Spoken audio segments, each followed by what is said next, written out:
इस वक्त हमारे साथ वरिष्ठ पूर्व नगर सेविका रीटा शाह जी मौजूद हैं। आज इनसे जानने की कोशिश करते हैं कि इनके टेन्योर पीरियड में मीरा भाईंदर में क्या क्या समस्याएं का इन्होंने सोल्यूशन किया और साथ ही अब मीरा भाईंदर में क्या क्या समस्याएं हो रही।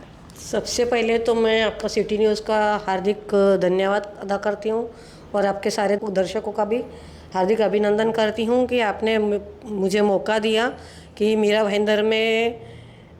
भाईंदर के विकास और हम जब नगर सेवक थे तब प्रशासन और प्रशासक के बीच का जो बदलाव है वो आपने मुझे पूछा। बहुत अच्छा सवाल किया है आपने, क्योंकि जब प्रशासक थे तब प्रशासन कहीं ना कहीं एक लिमिट में, मर्यादा में रहता है। अभी बहुत सारे ऐसे छोटे छोटे मुद्दे हैं जो प्रशासन के हिसाब से कि जो जनता से निगड़ित होते हैं और जनता को रोज़मर्रा के जीवन में वो काम में आता है। जैसे अभी घर में किसी की मृत्यु हो जाती है तो उन्हें दहन दाखला निकालना है। दहन दाखला निकालने के लिए पहले हम जाते थे तो डॉक्टर का सर्टिफिकेट, या तो एक्सीडेंटली मृत्यु हो गया तो पुलिस का पंचनामा वगैरह ये सारी चीज़ें होती थी, तो वो लेकर जाते थे। तो सारी चीज़ें वो लोग वहाँ जमा करते थे। जमा करने के बाद में हम एक दहन दाखला देते थे। वो दहन दाखला के ऊपर हम जो भी बॉडी रहती थी उनका हम अंतिम संस्कार कर सकते थे। अब उन्होंने बदलाव ये लाया है कि अगर हम दहन दाखले के लिए जाते हैं तो डॉक्टर का सर्टिफिकेट हो या पंचनामा हो, जो कुछ भी पेपर्स हो, जो ऑफिशियली जो पेपर्स, ओरिजिनल पेपर्स महानगर पालिका ने खुद के अपने पास में रखना चाहिए। हालांकि ये लोग दहन दाखला के साथ में वो सारे ओरिजिनल पेपर जिनके घर में मृत्यु हुई है उनको वो रिटर्न कर देते हैं और बोलते हैं कि ये दूसरे दिन तुम प्रभाग कार्यालय में जाके जमा कर दो। अभी उस व्यक्ति को ये नहीं मालूम है कि मैं जहाँ रहता हूँ मुझे कौन सा प्रभाग कार्यालय मेरे हद में आता है, और उनको ये नहीं पता कि ये अगर मैं ये ओरिजिनल पेपर्स वहाँ जमा नहीं करूँगा तो मुझे डेथ सर्टिफिकेट नहीं मिलेगा।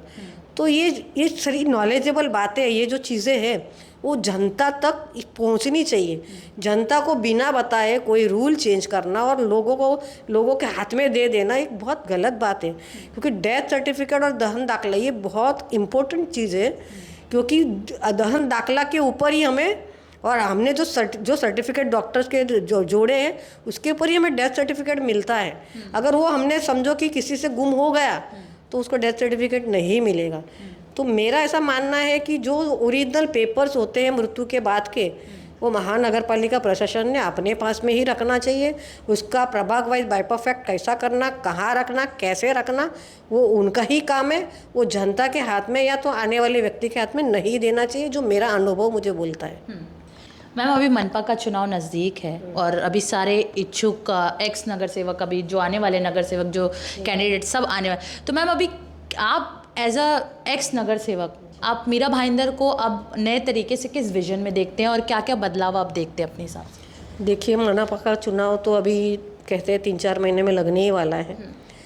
लोगों को भी पता है कि जो टेन्योर उन्होंने महापौर नरेंद्र मेहता से लेके आज तक का जो देखा, उनका आमदार बनना, नहीं बनना, फिर से आमदार बनना, वो पूरी टेन्योर में उन्होंने देखा कि शहर का विकास सिर्फ एक ही व्यक्ति और एक ही पार्टी ने किया।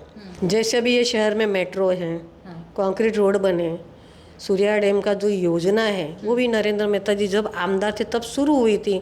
फिर 5 साल वो ख़त्म हो गए क्योंकि वो नहीं थे, वहीं की वहीं रुक गई, उसको स्टे ऑर्डर मिल गया और ना ऐसा हो गया। और आज वापस वो चुनकर आए हैं, तो आज लोगों को भी समझ में आ रहा है कि आज 24 घंटा पानी हमें उस योजना के द्वारा मिलेगा, क्योंकि नरेंद्र मेहता आमदार है।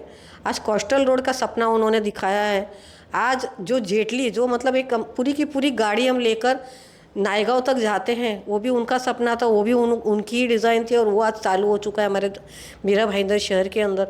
बहुमंजिल, मतलब कैसे 7 माला के ऊपर हम बिल्डिंग नहीं बना सकते थे, आज बहुमाली बिल्डिंग भी शुरुआत हुई है। वैसे ही फायर ब्रिगेड जो इतने बड़े बड़े, आज उनका ही विज़न था।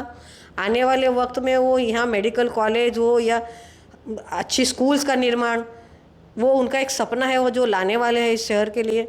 तो मुझे जहाँ तक लगता है कि भारतीय जनता पार्टी ने उनके महापौर का, तभी तो अपक्ष थे, उनका महापौर से लेके उनका दूसरी बार आमदार बनने तक का जो भी विकास मीरा भाईंदर में हुआ है, भारतीय जनता पार्टी के थ्रू और हमारे मुख्यमंत्री देवेंद्र फडणवीस साहब के आशीर्वाद से या तो उनके मार्गदर्शन में हुआ है कि सारे सपने यहाँ पूरे हुए।